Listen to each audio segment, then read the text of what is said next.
안녕하세요. 오늘은 중국 전기차를 좀 이야기해 보려고 합니다.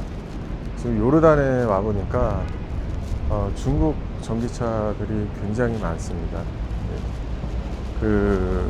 여기 딜러들한테 얘기 들은 거는 시장의 한 70%는 중국 전기차가 많이 들어온다고 합니다.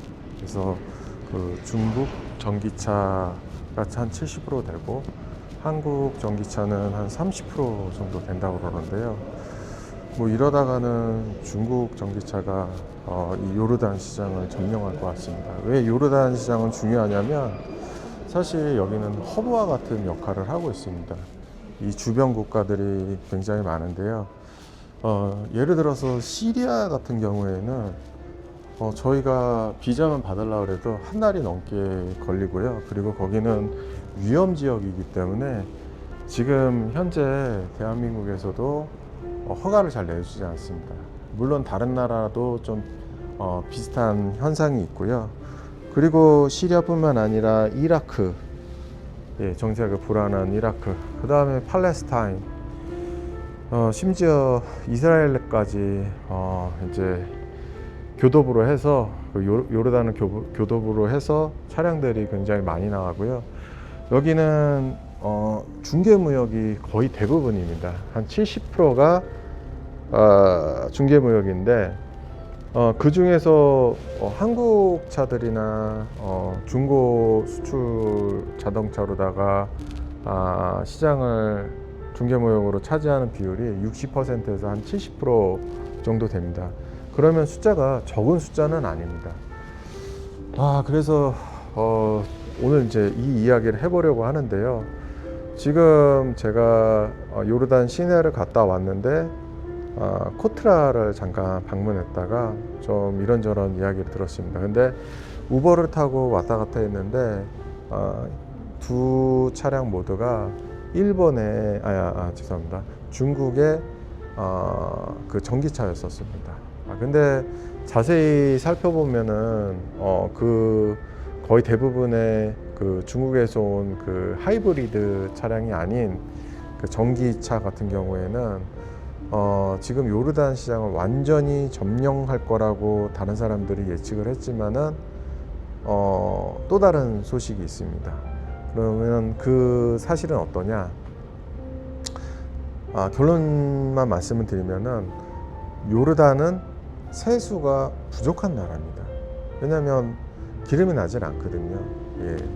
그리고 수출할 공산품이 특별히 딱히 있는 것도 아닙니다.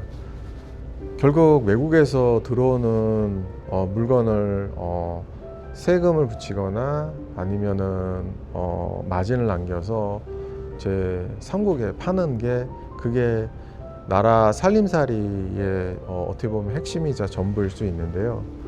그런데 저는 여기서 이렇게 얘기하고 싶습니다.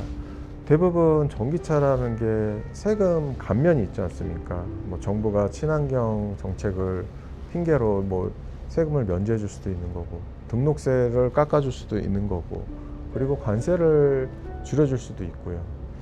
뭐 그러니까 당연히 사람들이 싼 중국차에 몰려들 수밖에 없습니다. 그리고 뭐 유지비가 굉장히 적게 들죠. 요르단은 기름이 나지 않기 때문에 기름값이 좀 비쌉니다. 근데 그 결과 어떻습니까? 요르단도 나라의 곳간이 비기 시작한 겁니다. 그래서 요르단 정부가 움직이기 시작했습니다. 앞으로 유럽이나 미국의 인증 기준에 통과한 차량만이 수입할 수 있도록 바꾸겠다라는 얘기입니다. 왜냐고요?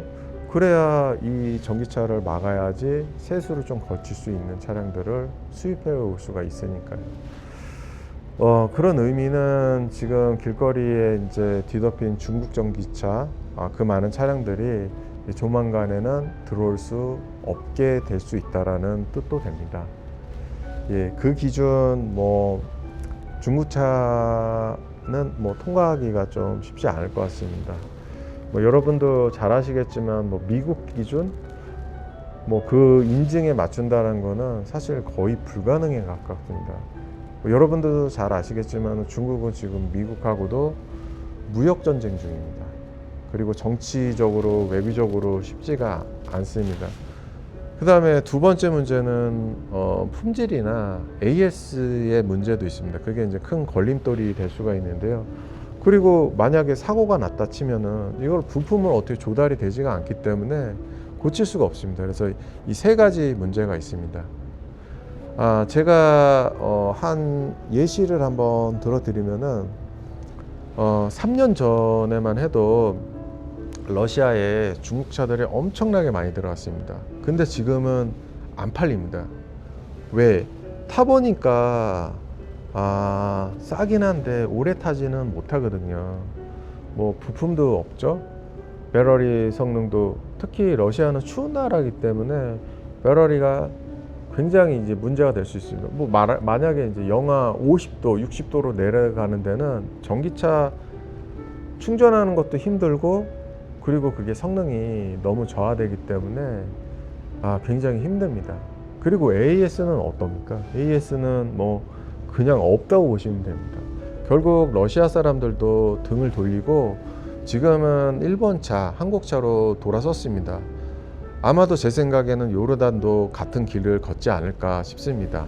그럼 여기서 우리는 무엇을 봐야 될까요? 바로 저는 틈새 시장이라고 생각합니다. 그 빈 공간에 한국 전기차 그리고 하이브리드 차량을 채워줄 수 있다고 생각이 듭니다. 물론 이제 저희 나라도 이제 중고 그 일렉트리카, 그러니까 전기차 같은 경우에는 선박에 이제 문제가 좀 있긴 한데요. 그런 문제는 또 뭐 정부랑 또 풀어 나가야 되는 문제고, 선사랑 또 풀어 나가야 되는 또 문제라고 생각이 듭니다. 우리나라 전기차요, 조금은 좀 비쌀 수도 있습니다. 하지만 저희 나라는 아무래도 친미 아닙니까? 그리고 직접 미국으로도 수출을 하고 있고, 그래서 미국 기준은 일단은 다 통과할 수 있다라고 저는 생각이 들고요. 뭐 차 자체도 저희는 기술력이 있기 때문에 완성도에 따라서 저희는 요르단 그 요건에 충족을 할 수 있다고 봅니다. 그리고 하이브리드는 어떻습니까? 정말 요르단 같은 나라에 딱 맞습니다. 기름을 아껴야 해서 그리고 정비소도 흔치 않고 전기 충전소도 더 없습니다. 이럴 때 쓰는 순수 전기차보다는 하이브리드도 현실적인 대안이 될 수 있다라고 생각이 듭니다. 이건 단지 요르단 얘기뿐만 아니고요. 요르단은 중동의 중개무역지입니다. 여기서 들어오는 차, 시리아, 이라크, 레바논, 심지어 이스라엘까지 넘어갑니다. 즉 요르단 시장이 바뀐다는 것은 그 주변 나라까지 물결이 번진다는 뜻입니다. 그래서 저는 지금 기회라고 봅니다. 지금은 중국 중고 전기차가 점령하고 있는 시장처럼 보여도 곧 변화가 올 겁니다. 그리고 그 변화는 조용하지만 정확하게 움직이고 있고요. 그 흐름을 먼저 읽은 사람이 다음 시장의 주인공이 될 수 있다고 저는 믿어 의심치 않습니다. 저는 지금 요르단에서 그 흐름을 바뀌고 있는 것을 직접 눈으로 확인하고 있고요. 그래서 오늘 이야기는 조심스럽게 진심을 담아 전달하고 있습니다. 여러분, 구독과 좋아요 잊지 마시고요. 꼭 부탁드립니다. 제가 다소 날것의 그것을 보여드리긴 하지만은 다듬지는 않지만은 정보에는 분명히 유통기한이 있습니다. 제가 이 시간에 빨리 보다 많은 정보들을 신속 정확하게 전달해 드리는 게 더 낫다고 생각이 됩니다. 그래서 오늘은 요르단에서 중국 전기차에 대해서 말씀을 드렸습니다. 오늘 끝까지 이렇게 영상 봐주셔서 감사드리고요. 다음에는 더 좋은 영상으로 찾아뵙도록 하겠습니다. 요르단에서 김성진이었습니다. 감사드립니다.